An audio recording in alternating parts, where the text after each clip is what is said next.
Om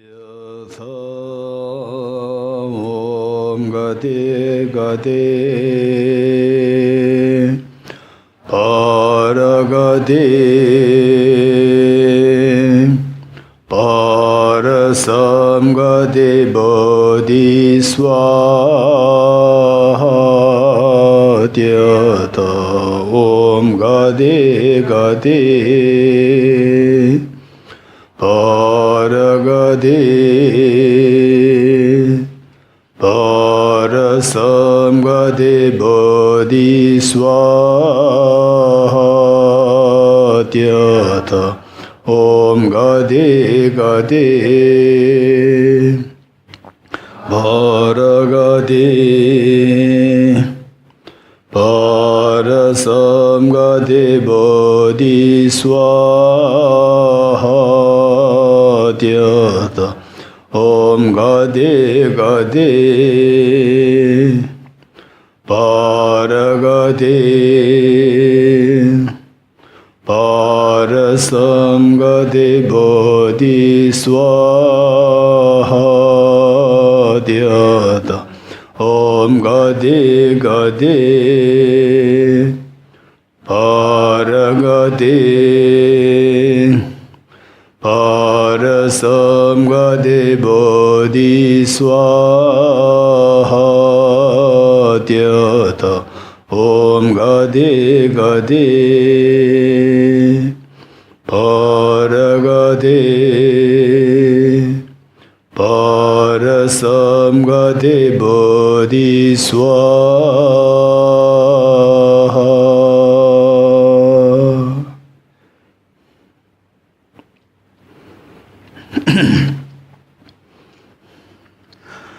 Okay, the Bodhicitta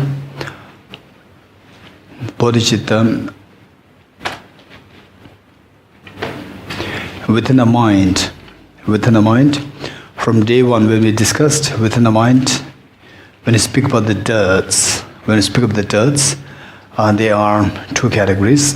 Just as the metal dirts, for the metal dirts, there are two kinds. For the positive minds, there are also two kinds. Metal dirts, there are two kinds. Positive minds, two kinds. Two kinds meaning, with the metal dirts, one is cognitive in nature, and the other one is affective in nature. Okay, what is cognitive? What is affective? Say,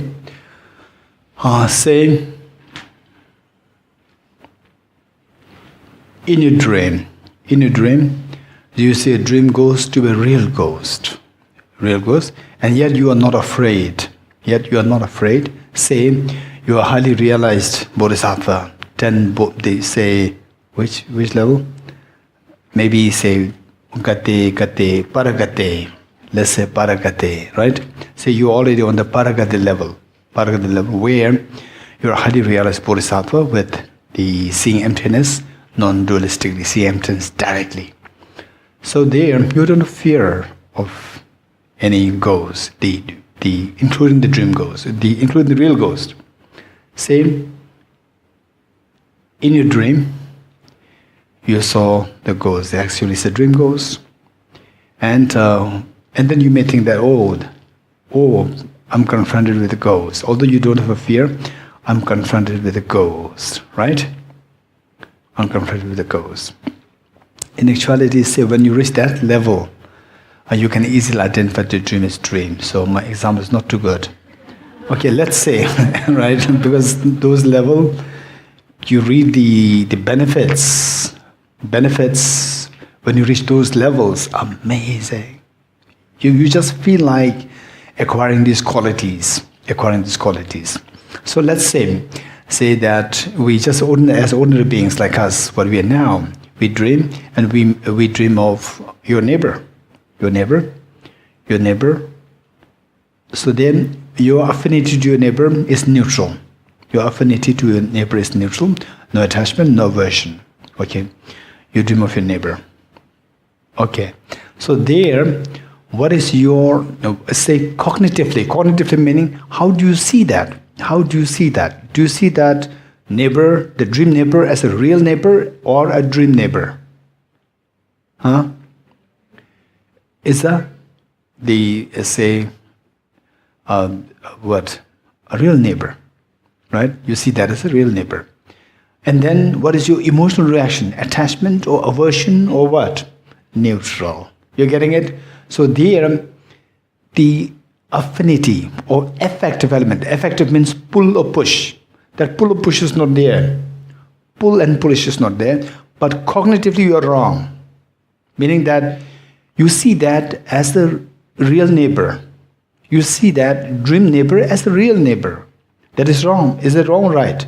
Cognitive means when you go to see this is it, this is not it. When you try to say view the object, when you view it correctly, when you view this is a dream neighbor, then you view it correctly. That is known as cognitively correct. And this is a real neighbor. Actually, they say what? A dream neighbor, but you see this, it's my neighbor there. So this is cognitively wrong. Cognitive meaning when you go to apprehend it, you apprehend it wrongly. Right? Now, say you are separated from your mother. Say your mother was okay. So you were in boarding school. I don't know whether in Singapore there's a boarding school. There is? Okay. Say you are in boarding school where you are not allowed to meet your parents for like whole 1 month, let's say. Then after 1 month, during the monthly holiday, then you're so excited to see your mother. And then actually it was not really the holiday. You're dreaming and you dreamt that you were in a holiday, right? Or the next day's holiday, you're so excited to see your mother. And then in the dream, your mother comes. Are you seeing that as a real mother or a dream mother? Real mother. Cognitively correct or incorrect? Incorrect. Cognitively wrong. Not only cognitively wrong, then your mind feels so excited to meet your mother. So your mind is pulled by this dream mother. You agree with me? Pulled. That is known as affective. When pulled or push, that element is affective. And then you decide whether it is or it is not. When you decide it, so that is cognitive. And then because of that, pull and push happens. That is affective. Right? For example, let me say, okay, this flower is made of gold. This flower is made of gold. If I see a flower, this is made of gold. Is this cognitively correct or incorrect? Incorrect, right? And then you like it? Gold, I'm not really interested in gold. Right? Or you're angry with it? I'm not really angry, no liking. Affinity is not there. So the cognitively wrong, and it does not have the affective element. Whereas if I'm so keen on gold, I look at it, there's a flower made of gold is there, cognitively wrong. And then my mind is pulled. I like it. My mind is pulled. That is affective. You're getting it? So, self-grasping ignorance. Self-grasping ignorance, and tell me, self-grasping ignorance is the ignorance which sees the self as objectively real. Self-grasping ignorance is the ignorance which sees the self as objectively real.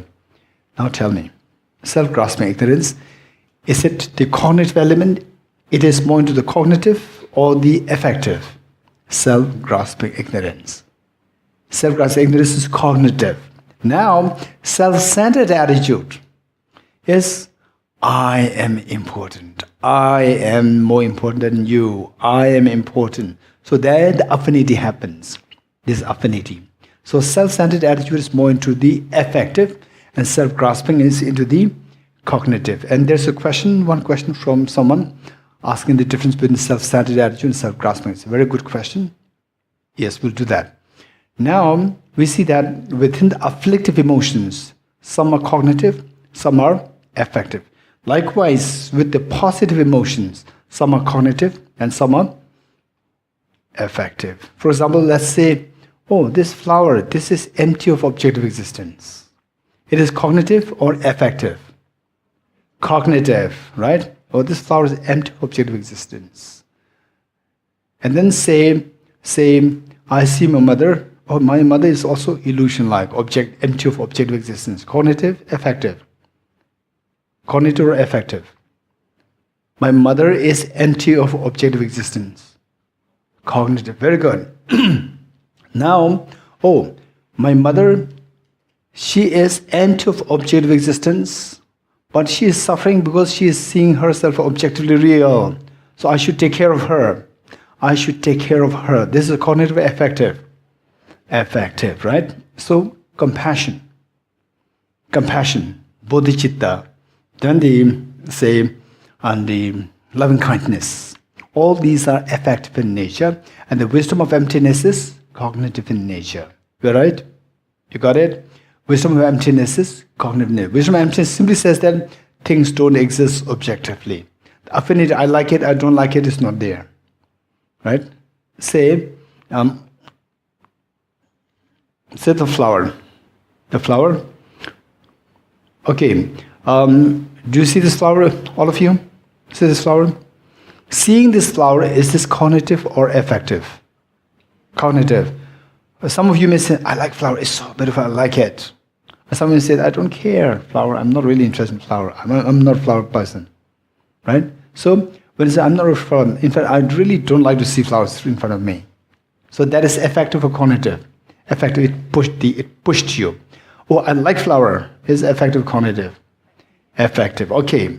So, likewise, same bodhicitta, compassion, loving kindness, and so forth. These are all affective in nature. Affective in nature.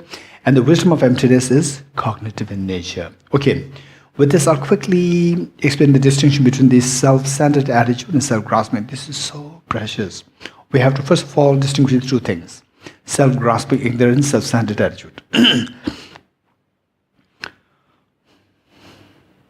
Okay, before I'll go only if you are able to tell me the sequence of the causal sequence of the miseries, how the miseries are causally created. Okay, the miseries, what is the immediate cause of the miseries, the pains? Contaminated karmas, very good. What is the immediate cause of the contaminated karmas? Afflictions, very good. What is the immediate cause of the afflictions? Inappropriate attention, very good. What is the immediate cause of the inappropriate attention? Self-grasping ignorance, very good. Okay, so I can go now.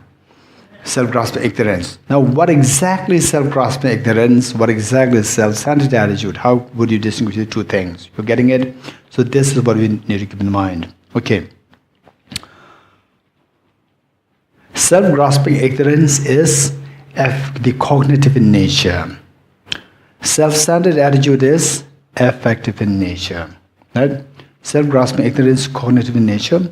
Self-centered attitude is affective in nature. Okay. Now, self-grasping ignorance, for your information, what I'd like to share is that self-grasping ignorance is the base of all the afflictions. It's at the base, right? And then it starts giving its offshoots, like inappropriate attention, afflictions, contaminated karmas, and the miseries, right? Okay.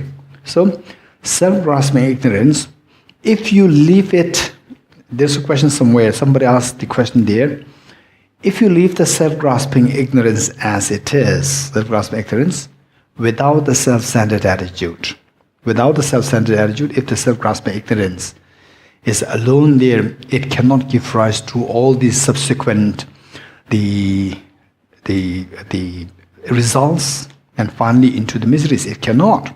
So self-grasping ignorance, in order to give rise to all these subsequent results and eventually to the miseries, it must have the help of the self-centered attitude. It is only through self-grasping ignorance, when complemented by self-centered attitude, when these two are combined together, only then the inappropriate attention, afflictions, contaminated karmas, miseries all arise. All arise only when the self-grasping ignorance is attended to by self-centered attitude. So the question remains, what is self-grasping ignorance? What is self-centered attitude? Right? Okay. Self-grasping ignorance, as I said earlier, is the ignorance which views the self So here the self, when you speak of the self-grasping, it is not confined to oneself. It is not confined to oneself. It is grasping, it is viewing, mistakenly viewing yourself, mistakenly viewing others, mistakenly viewing the objects as objectively existent. A mind, ignorance, the ignorance which views any object. Okay, to put simply, self-grasping ignorance is the ignorance which views any object to be objectively existent. Self-grasping ignorance is an ignorance which views any object to be objectively existent. It may not necessarily be self in the sense of I. Right? Why the word self is used then? Why the word self is used? Okay, tell me, what do you understand by self-grasping ignorance? Ignorance, tell me. Ignorance which views anything, any object as objectively existent, truly existent, inherently existent, intrinsically existent. They all mean the same. You must know these synonyms. Objectively existent. Okay, some of you are expert on this, I know. Tell me, what are they? Objective existence, intrinsic existence, inherent existence, true existence, ultimate existence, independent existence. Good? Okay, we have to be able to say this, repeat this again. What are they? Objective existence. Alright, all these we have to know. Objective existence, inherent existence, intrinsic existence, true existence, independent existence, ultimate existence. What else? Absolute existence. Very good. Absolute existence. Objective we said before. Objective is the first one. Alright? Okay. But I'm saying this particularly for those who are newly being exposed to this. Because these we should have on our fingertips. Right? Objective existence, inherent existence, intrinsic existence, then what? True existence, independent existence, ultimate existence, absolute existence. Right? 7. Good enough, okay. 7 is good. Good. So they are synonymous. According to Prasangika, these are synonymous, right? Okay, now let us say self-grasping ignorance. How would you understand a self-grasping ignorance? For example, in your dream, right? In your dream, what happens that you see your mother, oh, my mother, which means, oh, my mother, seeing the dream mother as a real mother. Is it wrong? Is it correct or incorrect? Cognitively correct or incorrect? Incorrect. Likewise, you see the self-I, this I. Does this I exist objectively or it exists subjectively? Although we have not learned how it exists subjectively, but we have at least learned how to say that I exist, everything exists subjectively. So tell me, how does this self exist, objectively or subjectively? Subjectively, as opposed to objectively. Now, while this self exists subjectively, while this self is empty of objective existence, but if we view this self as objectively real, that is known as self-grasping ignorance. Ignorance which views anything, any object to be objectively existent. This is self-grasping ignorance. You getting it? Okay. Ignorance which views any object to be objectively existent, or anything to be objectively existence. Any object to be objectively existent is very complicated, right? There are many more complications there later on to come. Emptiness of the objectivity is the objectivity of the object. Yeah, complications are there. Don't worry. So this will come later. Okay, let me say, ignorance which views anything to be objectively existent. Ignorance which views anything, any object or anything to be objectively existent is known as self-grasping ignorance. So this includes Viewing the flower as objectively existent, this is also self-grasping ignorance. Viewing I to be objectively existent, self-grasping ignorance. Viewing you to be objectively existent, self-grasping ignorance. Viewing my anger, viewing my attachment, viewing compassion, viewing my this, that, whatever, anything, you view that as objectively existent, that is self-grasping ignorance. You're getting it? Now the question arises, why then the word self is used? If you see the flower as objectively existent, that is also self-grasping ignorance. Why do you use this word self pertaining to the flower, pertaining to others? Why do you use this word self? It's because the self should not be confined to the self in the form of I. So we speak about the flower, this flower is yellow from its own self. From its own self. The flower is yellow from its own self. I do not have to throw a yellow color from outside, artificial yellow color from outside. It is yellow from its own self, right? From its own self. So this word self is used with any other objects. It's not necessarily self in the form of I. Okay, this is self-grasping ignorance. Now self-centered attitude. What is self-centered attitude? Self-centered attitude, there are two. The gross and the subtle. The gross self-centered attitude and the subtle self-centered attitude. The gross self-centered attitude is the mind which views the self as more important than others. I am more important than others. This is the gross one. I am more important than others. This is the gross one. Gross self-centered attitude. Right? If this, I am more important than others, this is the one which creates all the problem. Right? Yes? Because when I say I'm more important than others, others will say I'm more important than you. Right? And then they can't be, right? I cannot be important as well as less important. No. If I'm really important, then I cannot be less important. Then others see me as less important, others see themselves more important. So this is how the wars happen, conflicts happen in the families, family conflicts happen, right? Fights between brothers and sisters, all these problems, and nation, then the communal, then the racial, the religion, the fights happen because of this. I'm more important, my religion is more important, my race is more important, my nation is more important. It's because of this that conflicts, wars, all these things happen. Okay, this is the gross one. Now the subtle one.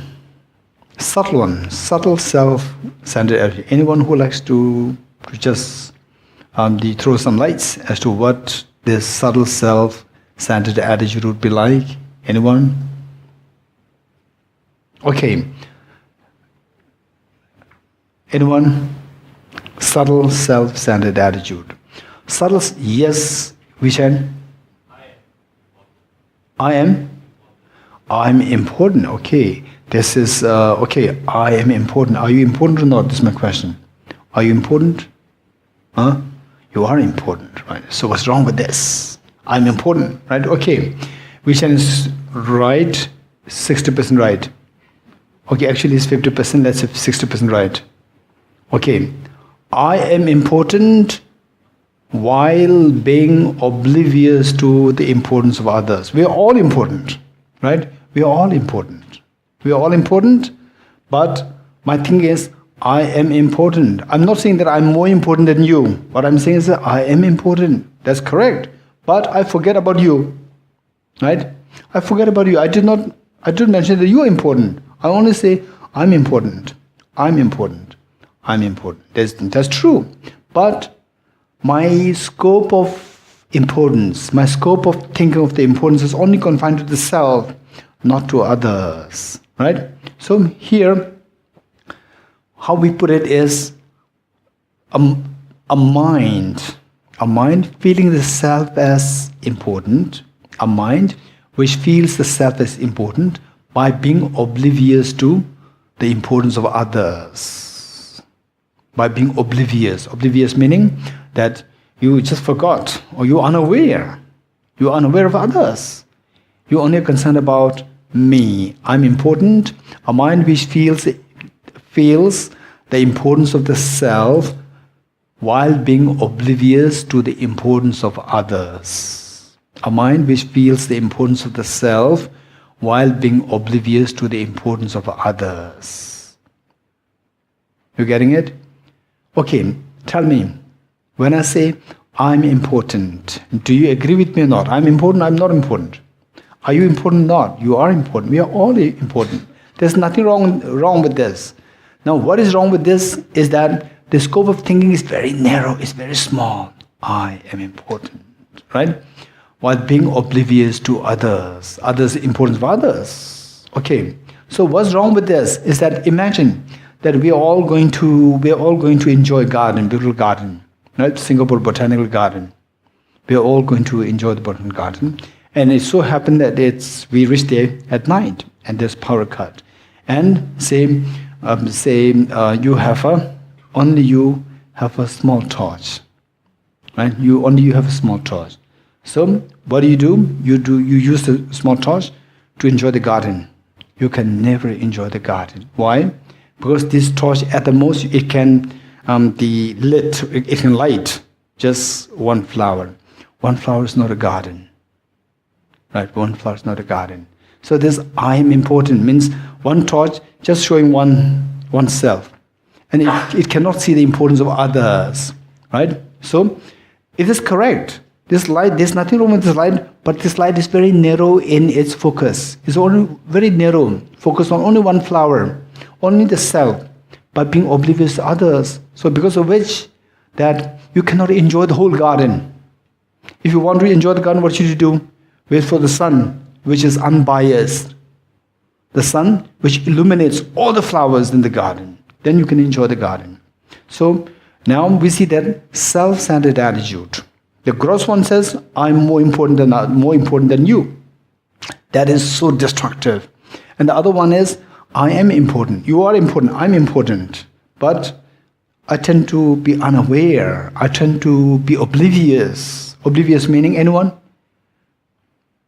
I tend to be oblivious towards others. Anyone who likes to explain this? Huh?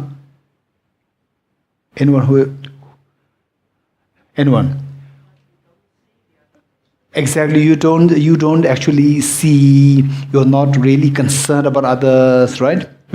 If somebody asks you, are they important? You say yes. But then, who's important? You say, I'm important. When that directs to yourself, that is known as the subtle self-centered attitude. You will never say, if somebody says, who is the most important? I'm the most important. You will never say that. If you say this, you go into the disaster. That is the gross self-centered attitude. Who's most important? No, I'm not the most important thing. But who is important? I'm important. Who never says that others are important, she's important, he's important, she's important. Instead of that, I'm important. This is the subtle self-centered attitude. Okay, tell me, now what do you understand by subtle self-centered attitude? A mind which feels the importance of the self by being oblivious to the importance of others. Right? Okay, tell me. What is subtle self-centered attitude? A mind which feels the importance of the self by being oblivious to the importance of others. Okay, say, who has such a mind? Who has such a subtle self-centered attitude, right? Okay, yes, Christian? Huh? We have? Okay. Okay. Okay, now the subtle self-centered attitude, let's say precisely who has it is the Arhats, Shravakas and Pratibhudas, those who seek personal liberation, those who seek right from the beginning we have been learning about the three mothers, right? Those seek personal liberation, the Bodhisattvas, the Buddhas, we're talking about the three, and those who seek personal liberation, when they achieve the highest liberation, when they achieve their liberation, we call them as Arahats. Of course, the lower Arahats, not the Mahayana Arahats. Lower Arahats, when they reach Arahats, meaning they are free from samsara. They are free from samsara. So they are free from samsara, right? Okay, tell me, anyone, you just pinpoint to me something which would make all of us very happy by saying What marks someone to have already, or someone to have freed from samsara? What is that thing? But that thing, eradication of which makes the person freed of samsara. Anyone? Afflictive obscurations. Anyone else? Self-grasping ignorance. Very good. Anyone else? Both are correct. Both are correct. Afflictive obscurations, right? When you terminate the afflictive obscurations, then you achieve freedom from samsara. You have no more having to take birth in samsara again. And then when you, likewise, the same thing can be presented precisely by saying that if you cut the self-grasping ignorance, because afflictive obscurations, there are so many kinds, although it is right, it's correct, but very precisely, if you cut the self-grasping ignorance, then you're freed from samsara altogether, right? Okay, so now these arahats, the ones who have already eradicated the self-grasping ignorance, they achieve arahatship, right? But they are still not Buddhas. Still they are not Buddhas. Why they are not Buddha? What is the difference between the Buddhas? In terms of the body, in terms of the mind, it is basically the mental quality. Buddha nature, in terms of the final purity, both have the same. But why the arahats are still yet to achieve Buddhahood? Because something is wrong where? Something is still, the mental defilements are there. What mental defilements are there? Cognitive obscuration is gone. But no, sorry. Afflictive obscuration is gone. Still they are yet to achieve Buddhahood. Why? Why? Because they still have some mental stains. What is that mental stains? Cognitive obscurations, right? Now, what exactly is cognitive obscuration? Whose job is that? Edward's job, right? This is Edward's job. What exactly is cognitive obscuration? This Edward should be reminding me, right? Huh? Before? Before day 8. Oh, okay. Right. Okay, before day 8. You're right. Thank you. Okay, what exactly is cognitive obscuration? This is what we're going to study later. But say the cognitive obscuration is there. And how do we know that this arahat has the cognitive obscuration? Because he still has the self-centered attitude. Right? Arahats still have self-centered attitude. Which one, gross or the subtle? The subtle one. Gross one is not there. Arahats will never say that I am more important than you. They will never say this. Right? But they say that I am important. Right? There's nothing wrong with it. We are important. Cognitively is correct. But the only thing is the narrowness of the scope of the thinking. The narrowness. I am important. Now, what do you think?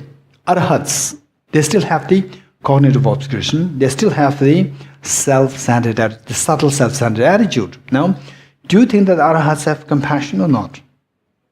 Yes. Do you think that arahats have great compassion? Do you think that arahats are bodhisattvas? No. Do you think that arahats don't have a great compassion? They don't have great compassion? Yes, no. Okay, they don't have. I don't know, what is this no? They don't have, they make the sentence, otherwise I don't understand it. No to what? No to no or no to yes? Right? Same. They don't have. Very good. They don't have, say, great compassion. Now, let me share with you an anecdote. And you tell me. Once there was a greatly enlightened being, and he was at the time of the Buddha, and he was going for alms round. And as he was going there was one very elderly lady who was suffering from leprosy. Then she had a bowl of porridge. And just by seeing this enlightened being, the great being, just a very strong feeling came in her that how I wish I can offer this to this enlightened being. But she was suffering from leprosy. Leprosy, which means the fingers can drop. You know this? Leprosy with the fingers can drop, right? Fingers can drop. And then this great being coming through clairvoyance sense that this lady wants to offer this porridge to him. Then he directly came towards the lady and asked, please give me something to eat. And the lady was so happy. Then she said, but I'm suffering from leprosy. You can see this. And then he said, never mind. Then the lady was so happily pouring the porridge in his baking bowl. In the process, one of the fingers dropped, right? One of the fingers dropped. Then the lady started to freak, right? She started to freak. Now I'm done. Okay, it went done. Then the enlightened being came to sense that she was feeling so regretful and painful. And then he picked up the finger, took it out, and in front of her just took the porridge, telling her, don't worry, I'm fine. You don't have to worry about it, right? And the lady could not believe what was happening, the amount of the compassion that this man has. She was so amazed, mesmerized, and so attracted by the compassion of this man. Because of this, she could not contain her joy, and she died on the spot. On the spot she died. And then instantly, because of this admiration and a profound compassion towards an enlightened being, instantly she took birth in a celestial realm, Deva realm. She took birth. And then the Deva Devis, they have clairvoyance. Then she was watching just checking through a clairvoyance as to what merit I accumulated that I took birth as the divine or the celestial being. Then instantly she came to know that the very earlier, the moment before that, she was this elderly woman there with the leprosy.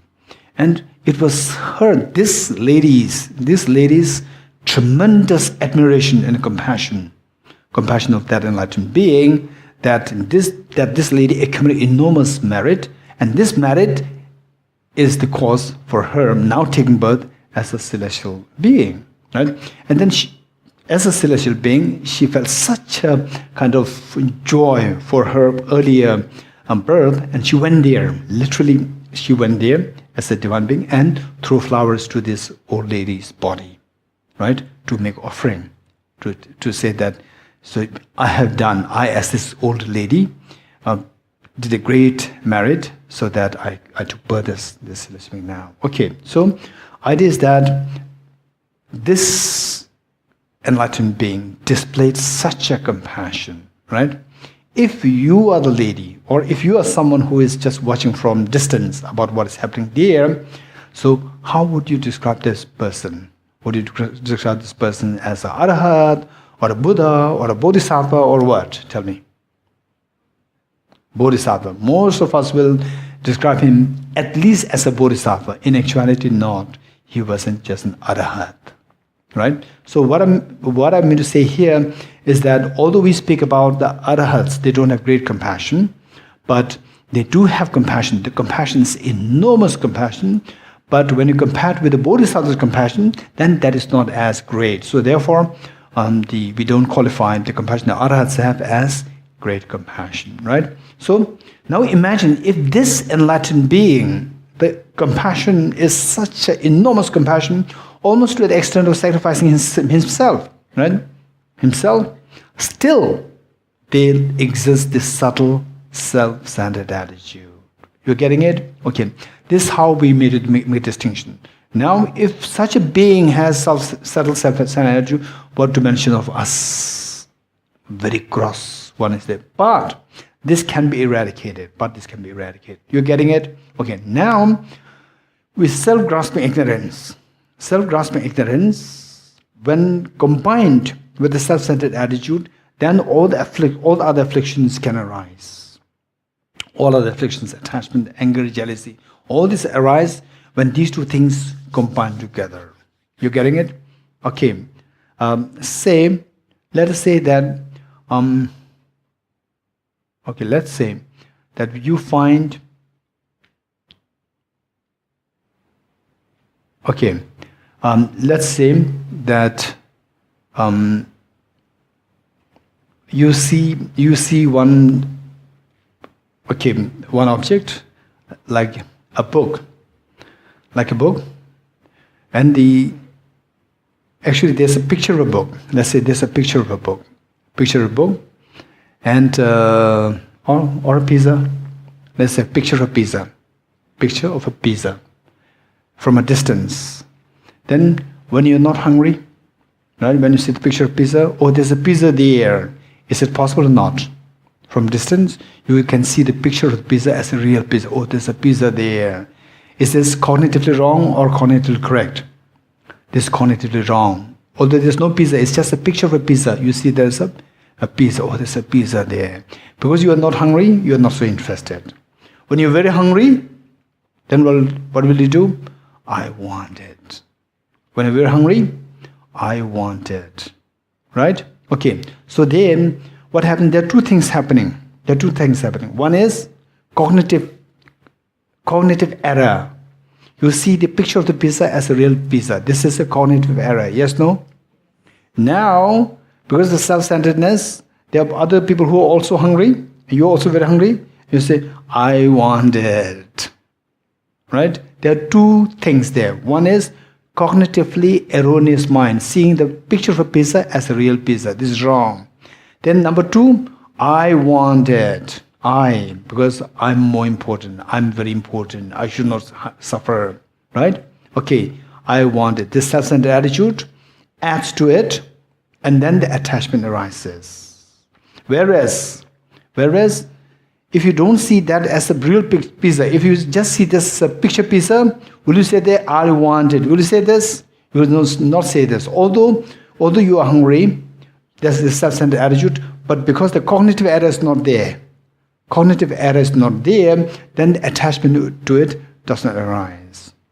Whereas there is a cognitive error, but if you are the mother and all others are like small children, right? You love your small children more than yourself. Then, although you see that as a real pizza, cognitive error is there. Because you love them more, right? Then you will say that my children needs this. My children need this. You will not say that I want it, right? Okay, so self-centered attitude, with a self-centered attitude and cognitive error, self-grasping ignorance, combined together, then the afflictions arise. Seeing the self as objectively real, and then seeing that I am more important than others, I'm important. These two combined together, then the afflictions arise. And particularly, I am more important than others. These two should combine. Right? Okay. So likewise, this flower exists objectively. This is self-grasping ignorance. And then I am important. I'm more important than others. I want it. So these two combine together, then the attachment arises. And then say a drooping flower is there. Oh, this drooping flower exists objectively. Oh, this is drooping. I don't want it. Get it away. Take it away. Right? Aversion arises. So aversion, attachment, anger, jealousy, all these arise through the two things happening together. What are the two things? Self-grasping ignorance and self-centered attitude. Okay, now can you distinguish between the self-grasping ignorance and self-centered attitude? Right? Okay, so during the group discussion, see if you can make this distinction. See if you can articulate the distinction between the two things. Okay, with this, now we see that we have to eradicate the self-grasping ignorance, cognitive error. How can we eradicate self-grasping ignorance? How can we eradicate the self-grasping ignorance? By cultivating the wisdom of emptiness. Very good. Now, on the other hand, we have the self-centered attitude. Right? Self-centered attitude. And these two things, self-grasping, self-centered attitude, these two are literally the demons. What do you mean by demons? Someone who attracts miseries on you. Someone who attracts miseries on you. That is the demon. So these two are literally the ones who attract the miseries on us. Literally, these two attract the miseries. These two, they don't do anything good to us. They bring only miseries on us. This is what we have to learn, right? The more we learn this, the more we come to discover this, the more we come to discover, this intellectually you have to learn it, and then experientially you have to check it. You have to check it and make sure that you really understand it. And how do you know that? How do you know that you are getting somewhere? There, when miseries befall on you, when miseries befall on, when you confront with miseries, then the blame will automatically go towards these two demons. When the blame goes towards these two demons, you are a very successful practitioner, right? I remember my teacher, Ken Lamrimpa, he was telling me once that these two are the two demons, and whenever you confront with pains, the blame goes towards this self-grasping ignorance, self-centered attitude. This is so good. This means that you are a practitioner, right? And the real practitioners, when they see you, and when somehow in your talk, in your expression, in your thoughts, when you express that somehow all these miseries of yours, they are to be blamed to the self-grasping, the self-centered attitude, the real practitioners who are advanced, they will be so happy over you, right? They will see you as a real practitioner. So the real practitioner is marked by these qualities, right? Okay. Otherwise, say, let's say we sit for retreats, like oftentimes the Bodhicitta retreat, this is something quite not so common, right? Retreat of what? Reciting the recitations, into the mantras of this deity, that deity, and so forth, reciting 100, 300, 1,000 mantras, and say 100,000 mantras, and so forth. And then one is busy reciting mantras. Okay. If one has bodhicitta, may not have full-fledged bodhicitta, but a great admirer and aspirant of bodhicitta, and some degree of understanding of emptiness, then you engage in these retreats with the rest of the mantra and so forth. They are very powerful. Otherwise, say you go retreat, I don't know for how long, maybe for 1 month, 2 months, 1 year, 2 years, 3 years, and so forth. And then coming out, the person may become even more agitated, right? Irritated, right? Oh.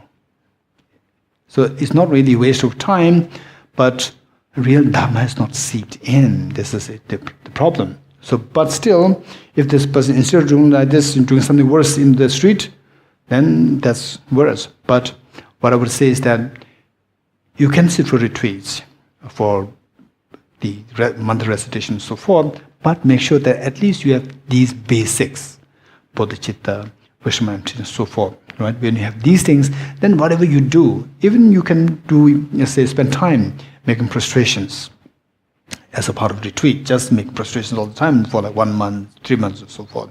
Some case material offerings, but all these things with the fabric of bodhicitta and vishma emptiness. Then what you do for 1 month, and the merit accumulated or the purification happens, say 10 units. Without the vishma emptiness bodhicitta, 10 units. With vishma emptiness bodhicitta, it would be millions of units. So therefore, cultivation bodhicitta and wisdom of emptiness, this is so precious. So the best of your brain, the best of your mind should be used, right? Youngest of your brain, youngest of your mind should be used for these two things, bodhicitta and wisdom of emptiness, because these two are analytical. These two are not single-pointed meditation. Analytical requires our mind as sharp as possible, as active as possible, right? And keep in mind that you are the youngest of the lifespan that you have now. You agree with me or not? You are the youngest. Present, today, you are the youngest of whatever lifespan that you have. You agree with me or not? Why don't we use this youngest, the age for the bodhicitta and the wisdom of cultivation to cultivate bodhicitta, wisdom of emptiness? Okay, this is so precious. Okay, with this, once we have little exposure to bodhicitta, deep admiration bodhicitta, let's say, a little feeling when you think about may I become Buddha for the benefit of all sentient. When you say there's goosebumps come in your body, right? Although it may not be full-fledged bodhicitta, but goosebumps come in your body, one. And then you think about emptiness, and you could feel that physiologically, you would feel that the calmness is coming in your mind. The moment you get a glimpse of emptiness, calmness comes to your mind. Instantly, physiologically, you see that the things, what is so boiling, settles. When you come to this kind of experience, then you gain a confidence that this is what is the real dharma, right? Okay, this is so precious. With this, the bodhicitta now. Bodhicitta.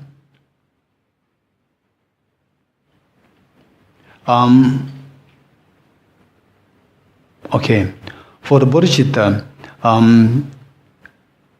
you can sit for retreats.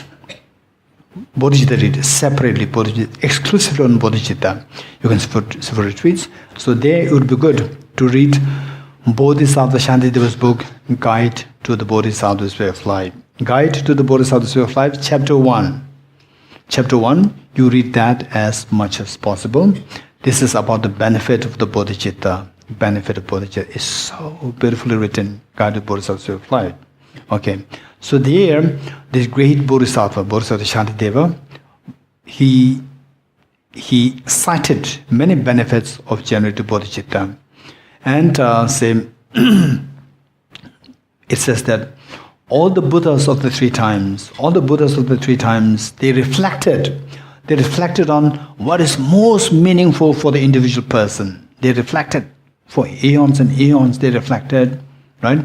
And to see what is most meaningful for the individual, they unanimously come to the understanding or come to the insight that it is the bodhicitta, which cherishes others more than oneself, which wishes to become Buddha for the benefit of sentient beings. That mental state is the most precious one. And then, he also, there are so many of these benefits mentioned. One of which Bodhisattva Shantideva said was that bodhicitta is like a gold-making elixir. Gold-making elixir. Gold-making elixir means, say, you have all these the tin containers to be dumped. You have just put them all on one side. So the metallic things made of metals, they are all to be dumped, useless things. Now suddenly you get a gold elixir, gold making elixir. Say like this, say gold elixir. And what is the job of what is the function of this gold elixir? Is that if you apply this elixir to the useless metals, all this metal will turn gold. Right? Now, would you throw these metals, which are already turned into gold, would you throw this? They become so precious. Okay, so what made these useless metals into a very precious gold? What made these as very precious gold? Because of the gold-making elixir. So, likewise, the body that we have, the speech that we have, the mind that we have, they are all garbage. You agree with me or not? Right? We have the body, cancer, and all these problems that because of this body, and easily you move a little bit, we feel hungry. And you run a little bit, you feel thirsty. Right? And then they say, you go to Singapore, you feel humidity. Right? And then you go to Delhi, you feel the heat. Then you go to Himalaya, you feel the cold. Right? It's not that the Himalaya is bad. Our body is so weak, it cannot bear this degree of the cold, that degree of the heat, that degree of the humidity. It's the weakness of our body. For example, say the Delhi, say like 10 degrees centigrade, everyone is just shivering there, 10 degrees centigrade in the winters. Everyone's shivering. And if there's a polar bear invited from to Delhi, he will enjoy it. So why we are suffering and why the polar bear is enjoying? Our body is so weak. Right?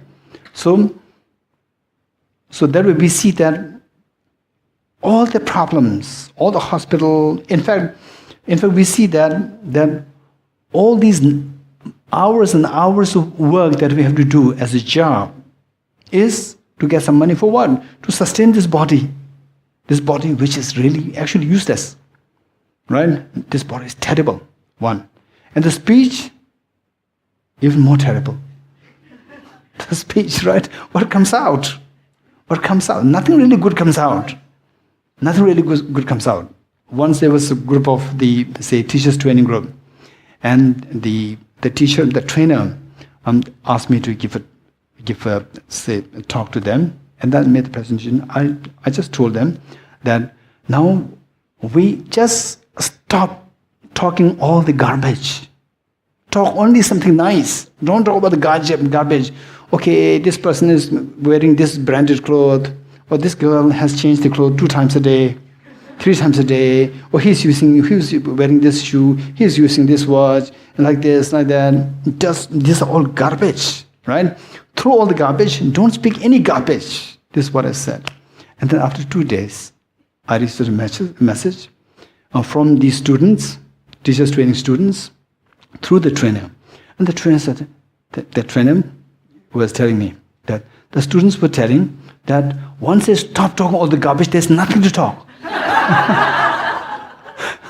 There's nothing to talk. And then I said, that's very true, which means that our mind is filled with garbage. Only garbage comes out. Now when we stop talking about the garbage will slowly go away. When the garbage is gone, then our mind is clean. You can put good things inside. Then good things will come out of your mouth. Right? Okay. So what is big is just, and particularly, say for example, say the younger ones with your parents, we just shout at them, we take for granted, right?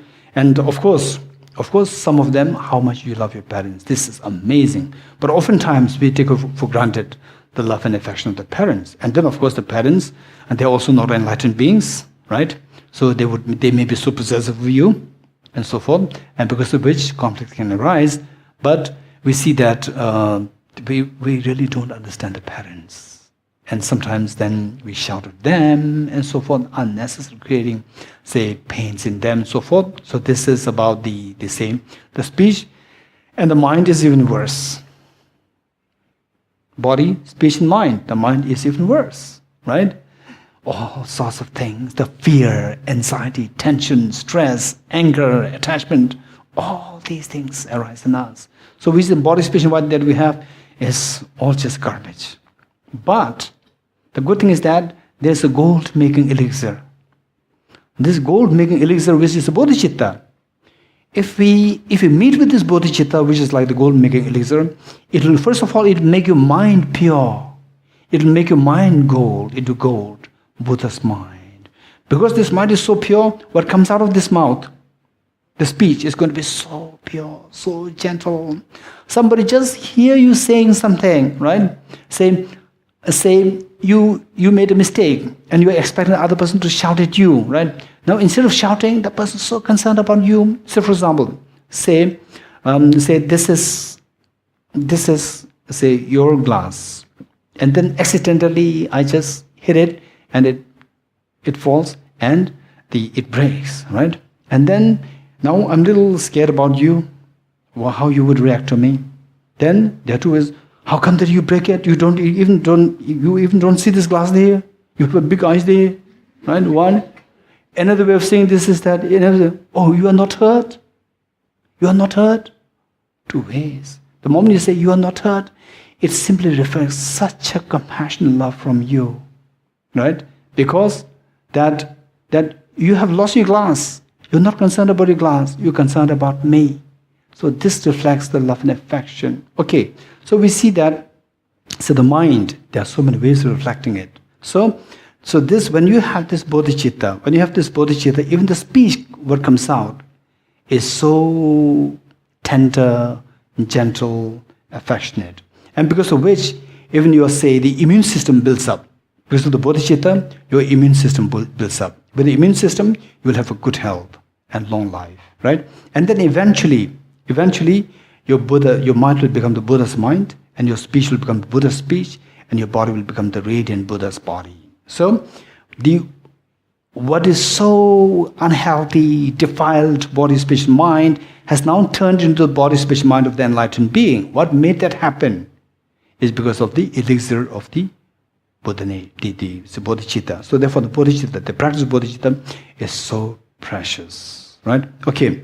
Now one qualification is that while the practice of Bodhicitta is so precious, literally so precious, but when we engage in this, you are bound to confront with many challenges and obstacles, right?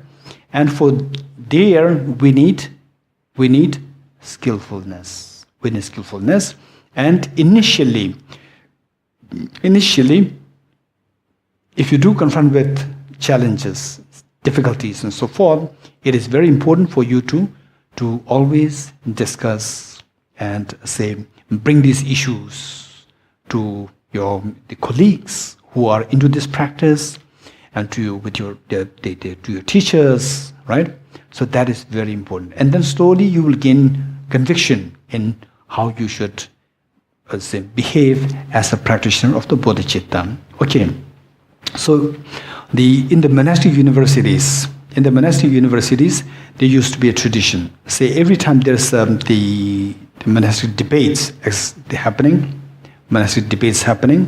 Say there, during the debates, I don't know how many of you have seen the monastic debates. How many have seen the monastic debates? Just raise your hands.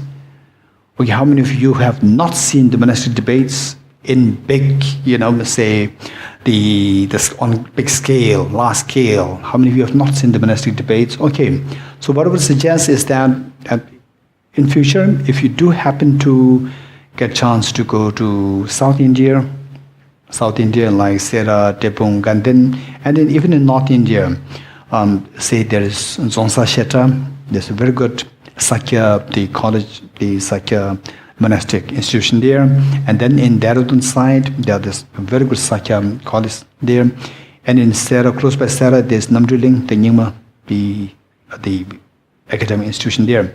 So it will be good to go to these places and then see how the monks, they debate. And nowadays in the nunneries also they debate. It's a very good tradition already established because of His Holiness's advice. Now, during the debate, if you are not really exposed to such a debate, right, then you see that it's sometimes you may see that it's quite aggressive, right? This is what you have seen. Now, when the debate comes to an end, usually what happens is that the debates, say in the group debate, say one kind of debate has it that from one group with the different classes, they were all together, and the debate will start from the youngest class, and the elders will help. Then when this turn finishes, then the second class, somebody will from this next class, the higher class, will stand up to start a debate, next debate. So this is how we do, and then it keep going, higher. So then how do we know that now whoever is managing this group is going to say that now this is the end of the debate, or this is the closure of the debate? How do we know this? Is that because oftentimes people they are not really aware, because they are so engrossed in the debate that they are not aware. And sometimes we start at like 7 or 8 p.m. and it goes till like 2 a.m. That is once in a while, mostly like 11, 12. Then, say when you when the debate is in the full form, then if a younger monk stands up, which means that now the debate is going to be closed. So the younger one will start a debate by citing very auspicious words. For example, this stanza in Tibetan, it is this stanza which says that the Bodhicitta is the gold-making elixir. This transforms the defiled body, speech, and mind into the enlightened body, speech, mind of the Buddha. Right? So, in Tibetan, it is Seguruzi.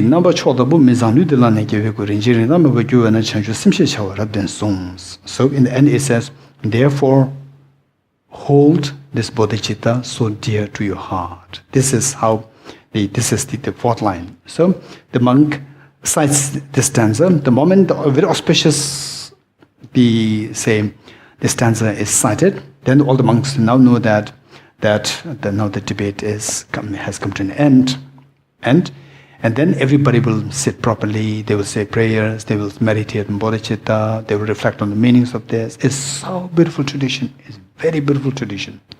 So everybody who were initially doing the heated debate, they were so involved, heavily involved there with the just bringing forth the ideas and so forth. The moment this stanza is said, not necessarily this particular stanza, any auspicious stanza can be said pertaining to Bodhicitta. In the end, when that is said, then the monks know that this is crucial to the debate. They will all sit properly. They will meditate. They will say prayers about Bodhicitta. They will try to activate the Bodhicitta. Right?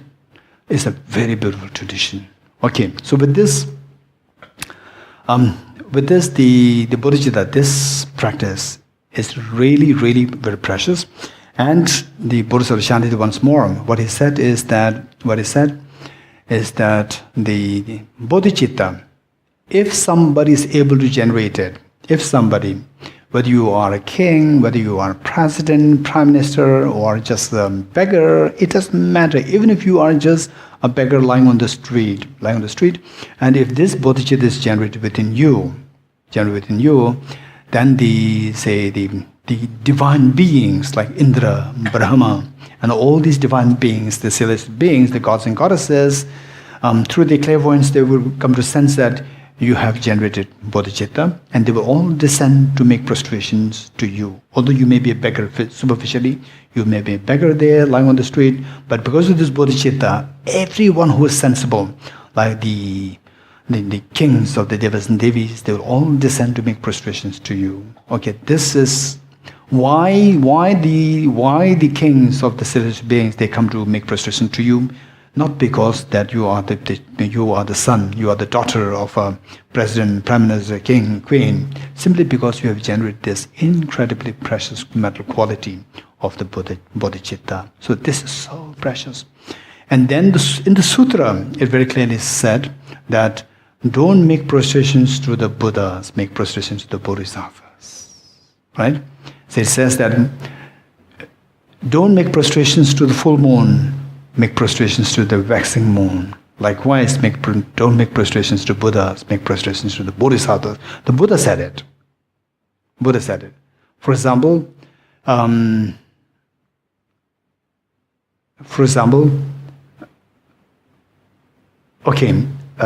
same. So why the Buddha said this is because the Bodhisattvas, they are still in the process of growing. The Bodhisattvas, they are still in the process of growing, right?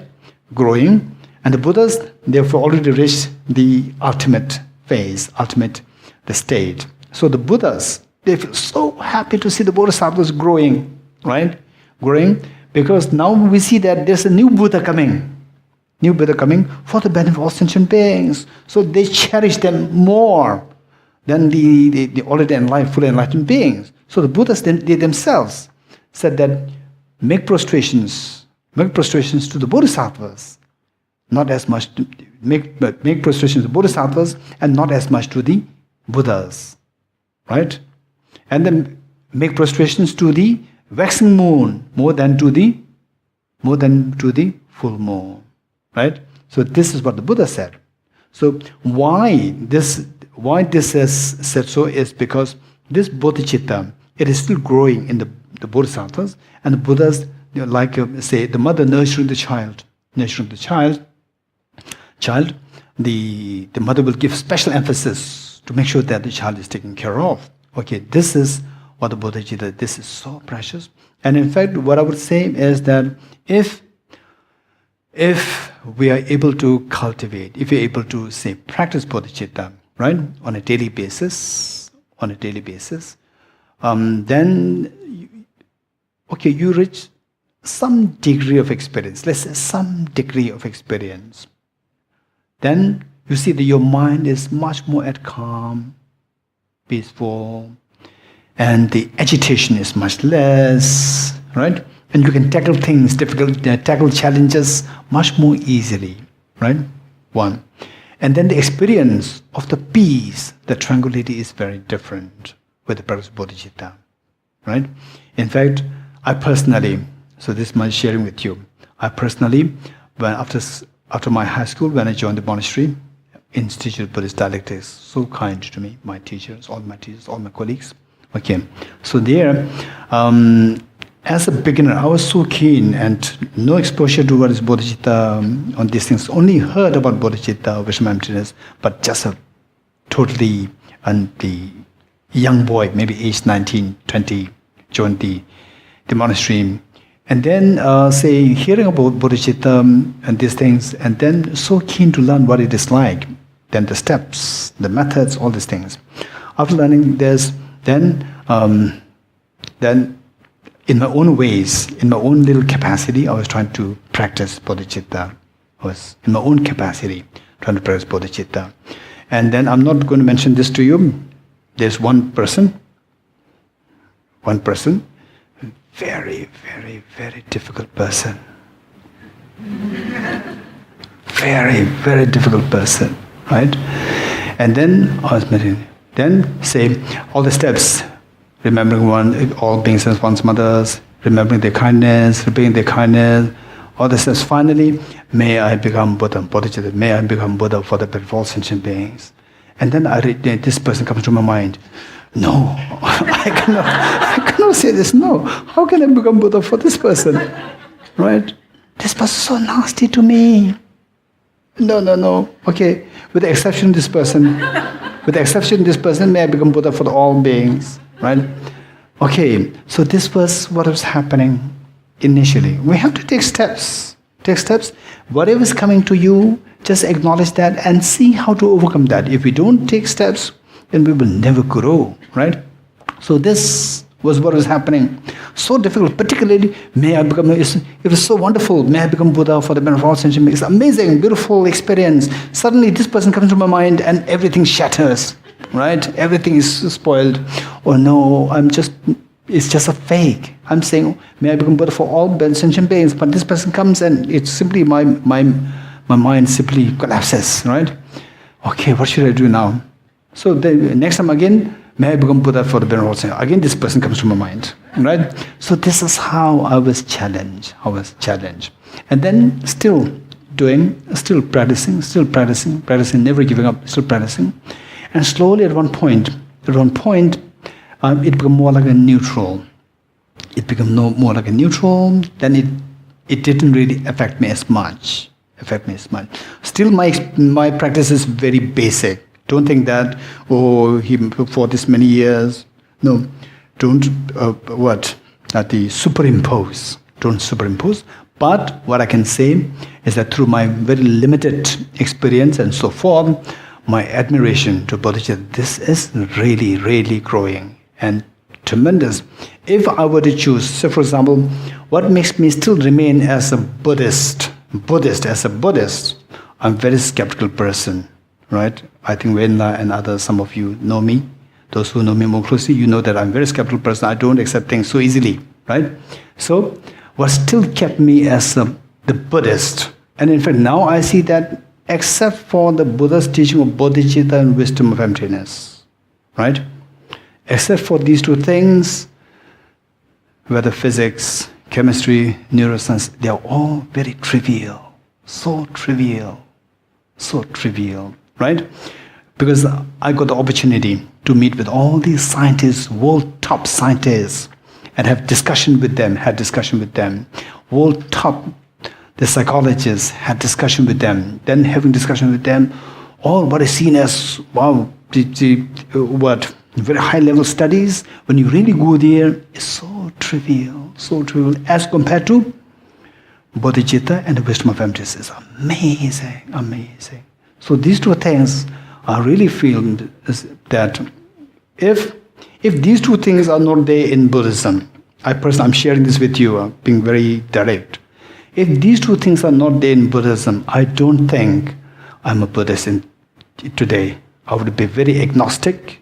I wouldn't be accepting any religion. I wouldn't really appreciate, I would be just living a life to finish this body, right? Not interested in anything else, because everything else is so trivial. physics. I met with world genius quantum physicists and had discussion with them. So the moment we had, of course, my physics concept is not of course, by no means I can compare with them, but then I could see what they're talking. So from there, it's so trivial, right? And neuroscience, right? When you speak of neuroscience, it seems like the transmitters, then the neural correlates. When we put these jargons, it seems to be so amazing. But when you actually go there, again, they're just trapped in a very small area of research. That's so trivial again. So whereas with the Bodhicitta, it's an amazing experience. The wisdom of emptiness, so profound, so profound. So these two things is amazing. So from this, what I'm saying is that see how much we can get a flavor of the Bodhicitta, and see how much you can understand other people, right? Understand other people, right? Okay, then slowly, still I didn't give up practicing. I just continued practicing Bodhicitta, like this. Then at one point, so this difficult person, I'm so grateful to this difficult person. I'm not going to mention who that is, right? So, then this person comes to my mind, right? Instead of feeling repulsion, I feel the feeling of affinity, affection started to grow. That's for sure. That for sure. Instead of feeling angry, feel so sympathetic, feel so affectionate.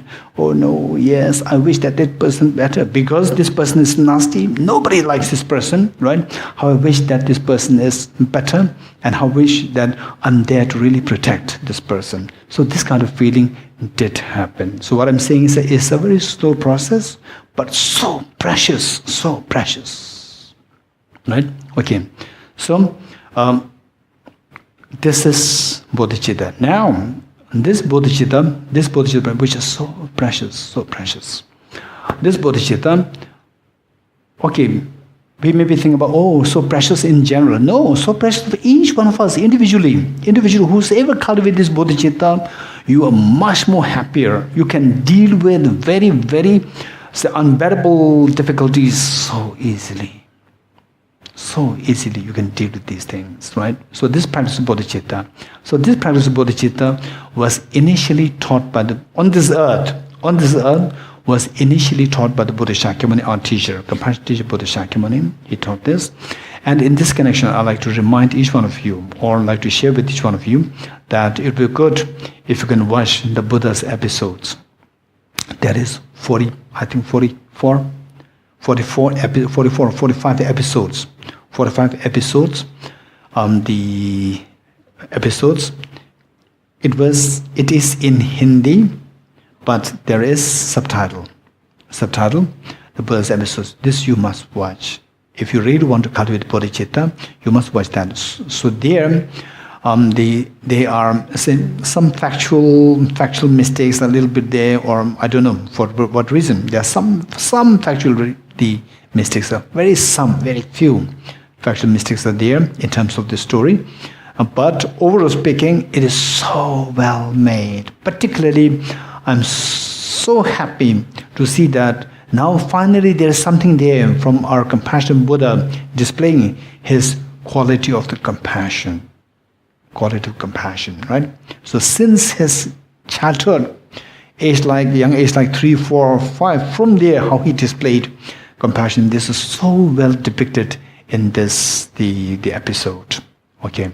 So if you just Google search it, you'll find it Buddha episode, and you can actually buy the proper one, the proper CD. Proper CDs you can buy all 45, and it's not really expensive, right? Say the one you can download you can easily download from Google, I don't know. So I don't think the subtitle is there. Subtitle is not there.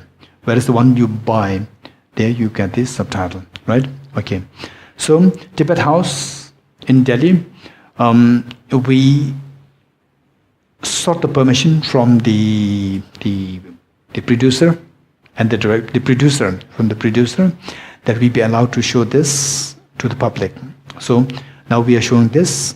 It's already coming to an end. It's very beautifully done. So that is on the Buddha episode, and if you check, you will know where to place the order. Okay, so beautifully done.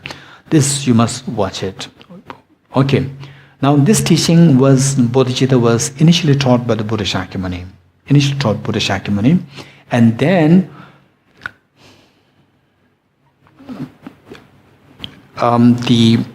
in fact, because this is a transformative practice which involves transformation, right? Transformation of your thinking process, where you see other person, always a barrier comes, right? When you see a stranger, there's always a barrier. You tend to be more cautious, right? You tend to be more reserved and so forth. Okay, whereas when you feel the bodhicitta, you feel as though like everyone is a part of your family.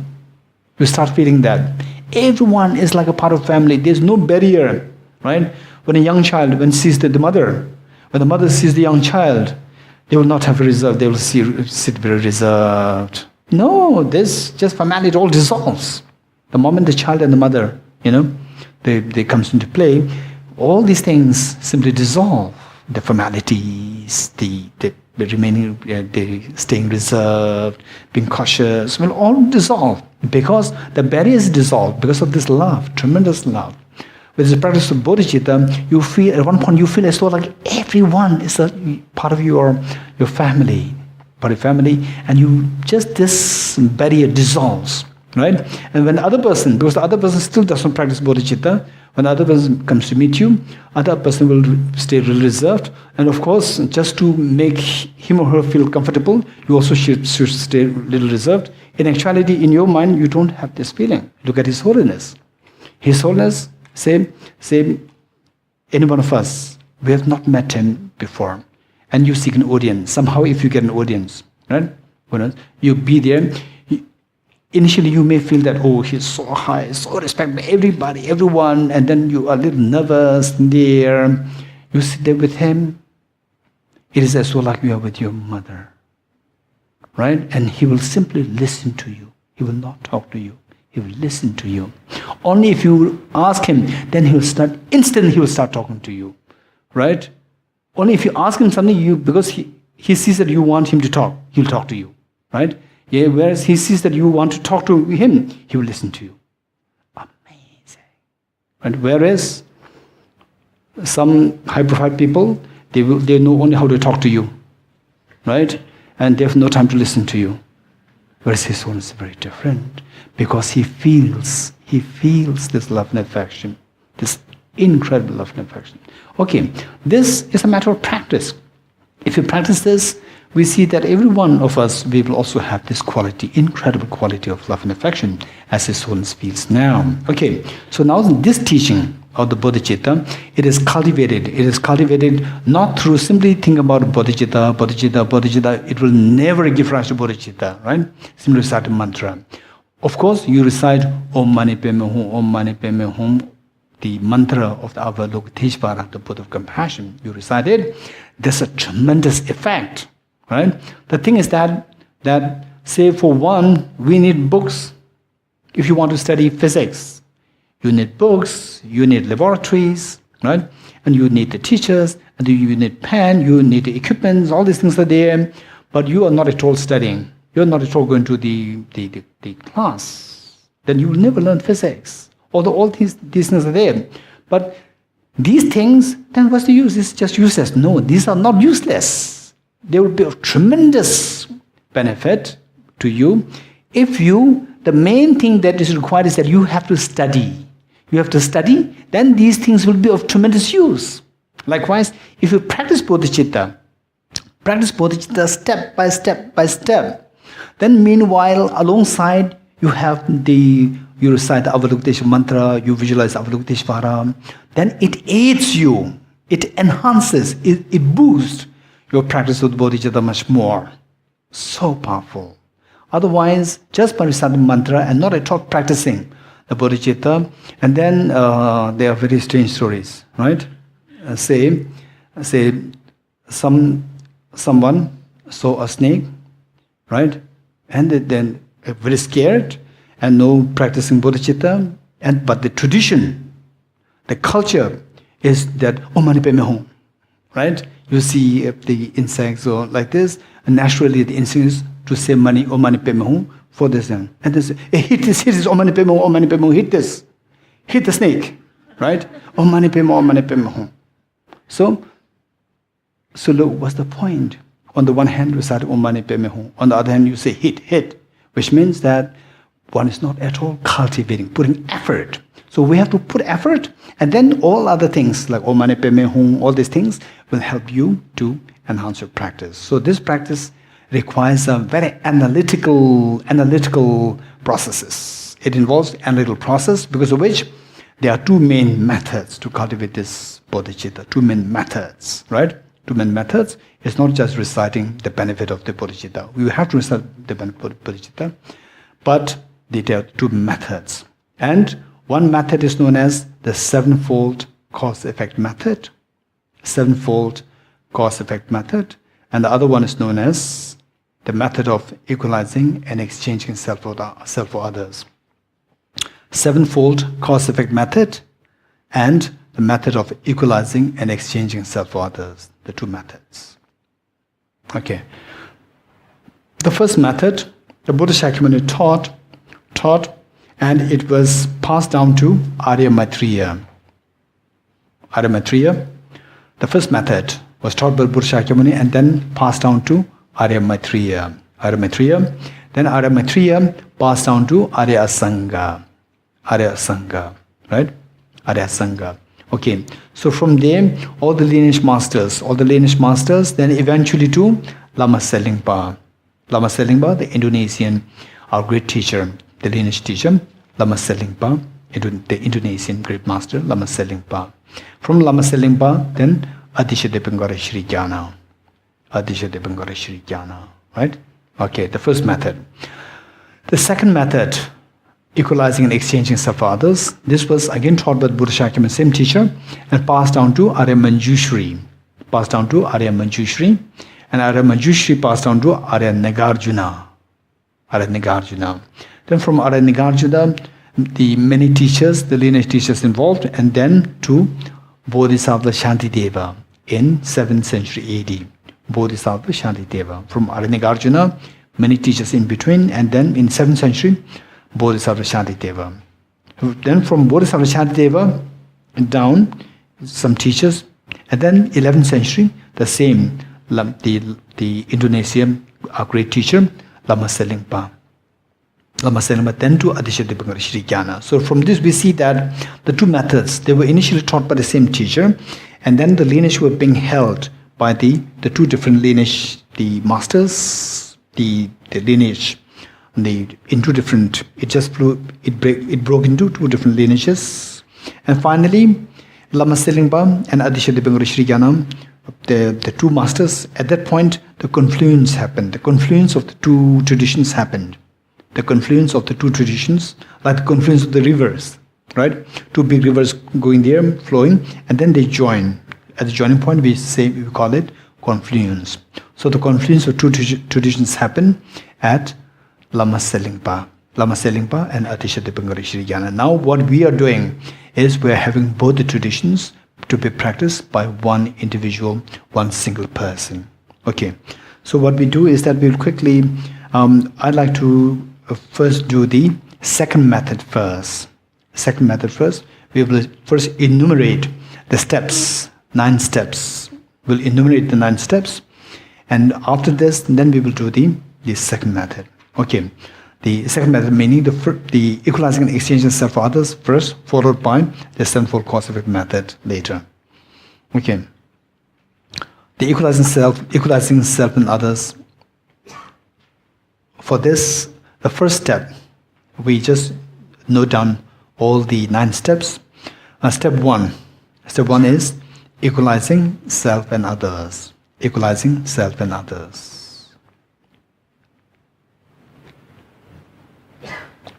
equalizing self and others. Number 2, reflecting on the demerits of cherishing self. Reflecting on the demerits of cherishing the self.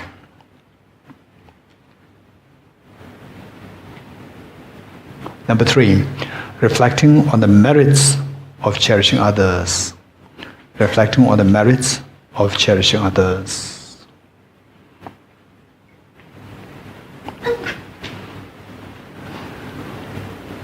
Okay, what is number 1? Equalizing self and others. Number 2, reflecting on the demerits of cherishing the self. Number 3, reflecting on the merits of cherishing others. Number 4, the practice of taking the suffering of others. The practice of taking the suffering of others.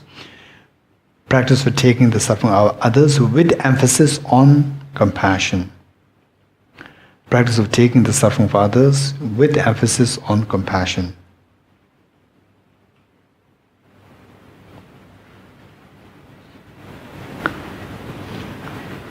Okay, number 5, the practice of giving you happiness. The practice of giving you happiness with emphasis on loving kindness. The practice of giving you happiness with emphasis on loving kindness.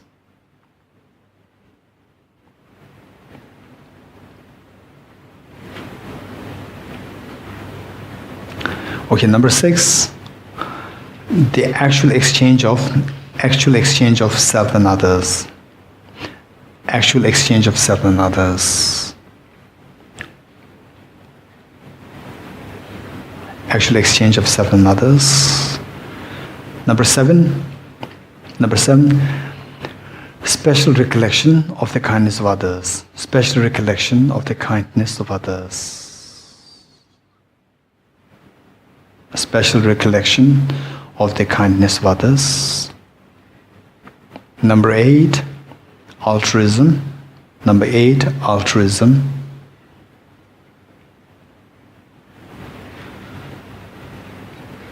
Number 9, Bodhicitta.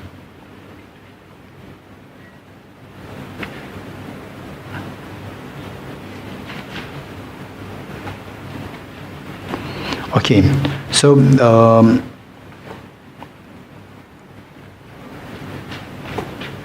we stop here. Okay, so make sure that we have these 9 points on our fingertips tomorrow. Otherwise, we cannot go beyond that point. Otherwise, we will not have class. Right? Tomorrow, we should have these 9 steps on our fingertips. Right? Okay, 3 prostrations.